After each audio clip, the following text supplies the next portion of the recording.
Shalom Bapak Ibu dan Saudara-saudari yang kekasih di dalam Tuhan Yesus Kristus.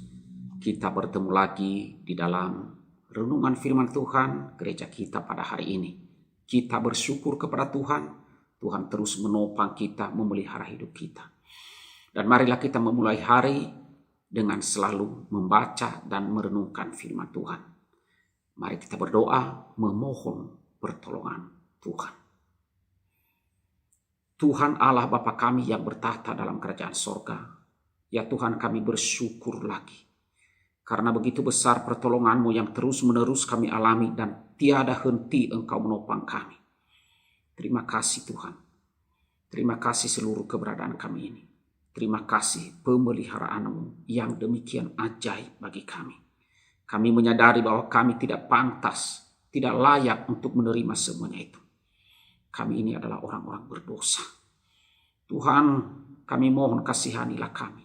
Ampunilah kami.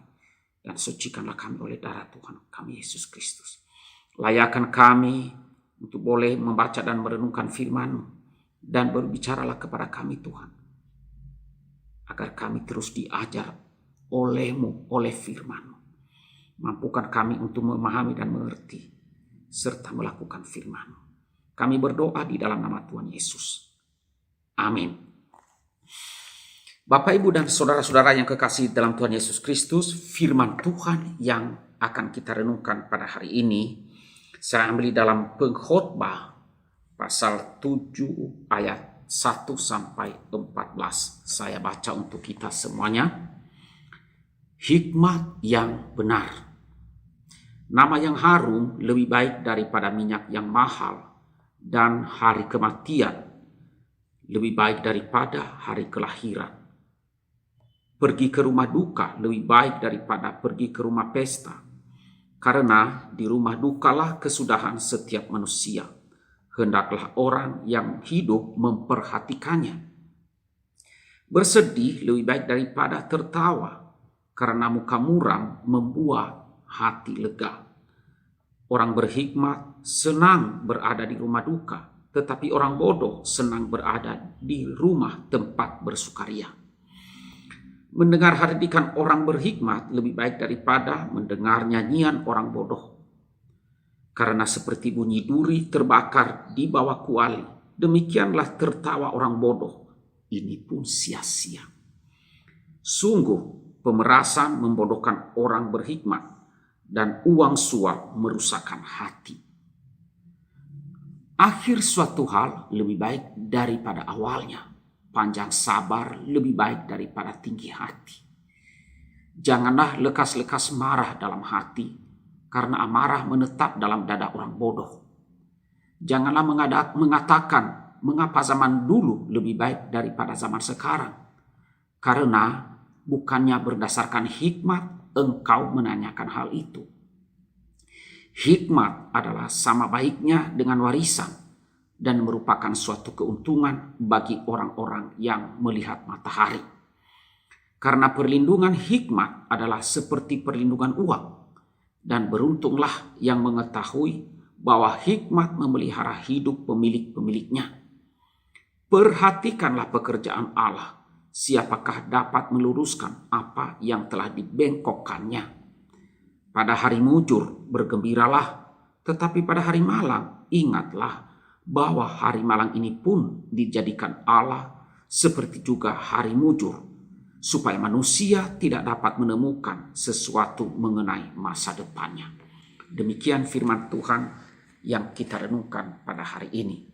Bapak, Ibu, dan saudara-saudaraku yang kasih dalam Tuhan, di dalam perenungan firman Tuhan ini kita akan belajar hikmat dari pengkhotbah. Nah, untuk hari ini adalah hikmat yang pertama dari pengkhotbah.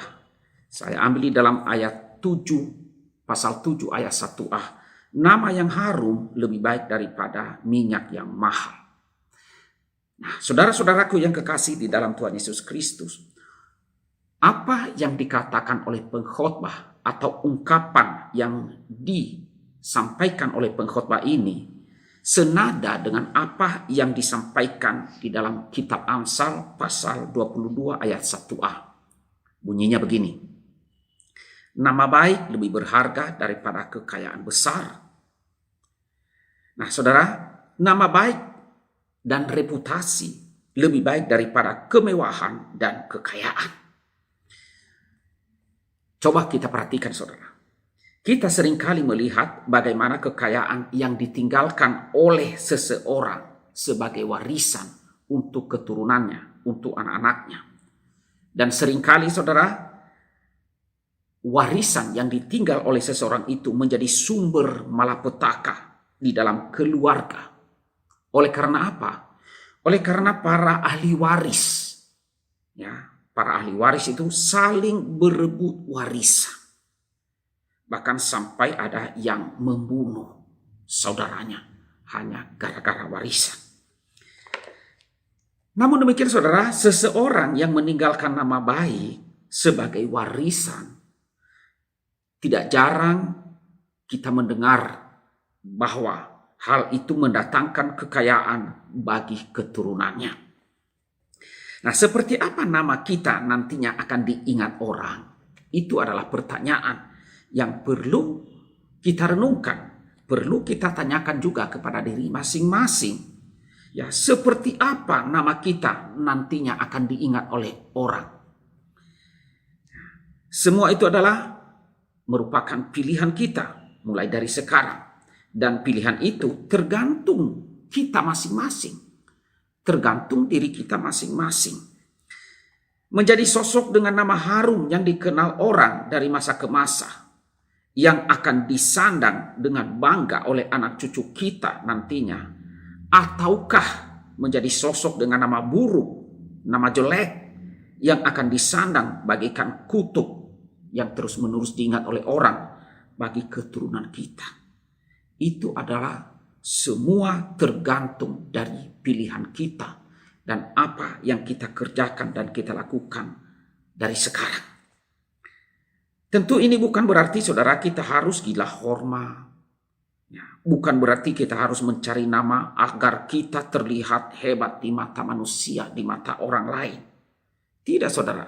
Tetapi kita harus mulai berpikir untuk apa? Yaitu untuk melakukan kehendak Tuhan. Apa yang dikehendaki oleh Tuhan di dalam kehidupan kita. Apa yang patut kita lakukan menurut ukuran dari firman Tuhan. Dari apa yang Tuhan kehendaki. Saudara, kita sepatutnya menghasilkan karya yang bisa menginspirasi orang lain, ya, lebih lama daripada rentang umur kita.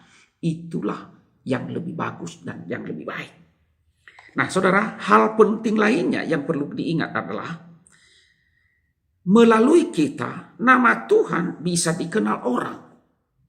Nah, maka pertanyaannya kepada kita adalah, apakah lewat diri saya ini, melalui saya ini, nama Tuhan dikenal orang atau tidak?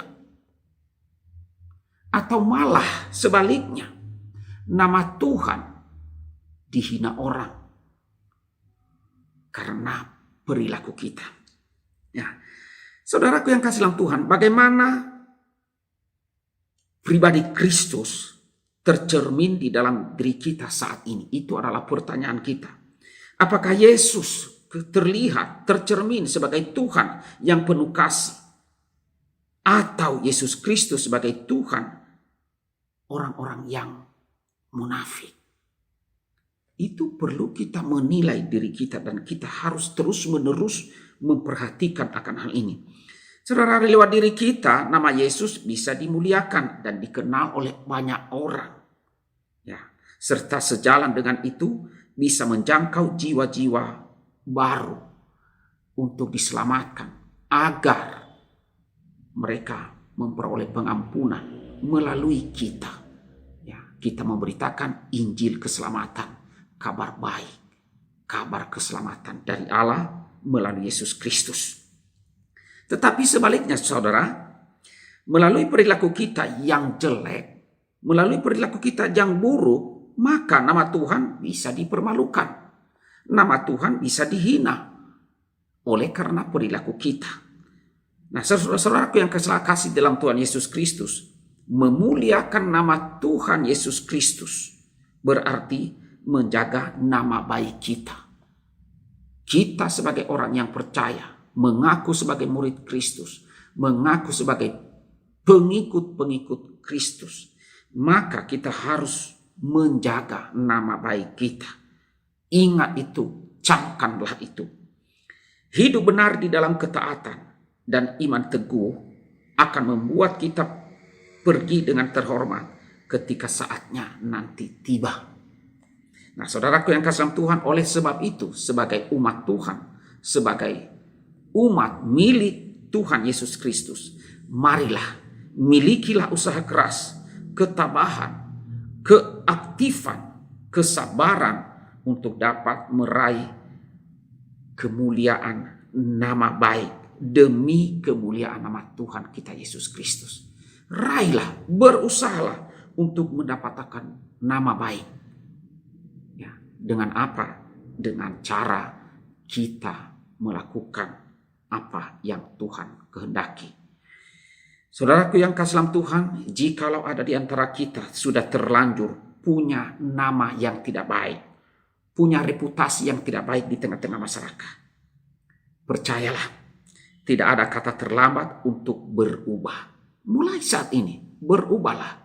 Sehingga dengan perubahan yang nyata yang dilihat oleh orang lain, maka kita yakin nama baik kita akan dikenal baik nantinya. Kita akan mewarisi nama baik yang harum ya di antara orang-orang yang mengenal kita. Tuhan Yesus selalu memberikan kesempatan kedua kepada kita. Asal apa? Asal kita mau diubahkan olehnya. Nama baik adalah mencerminkan kemuliaan nama Yesus. Nama baik kita di tengah-tengah masyarakat itu mencerminkan nama baik untuk kemuliaan Tuhan Yesus di tengah-tengah masyarakat. Kiranya melalui renungan firman Tuhan yang singkat pada hari ini, marilah kita senantiasa menjaga nama baik kita, agar itu kita warisi nantinya setelah kita diambil di tengah-tengah masyarakat oleh Tuhan. Mari kita berdoa.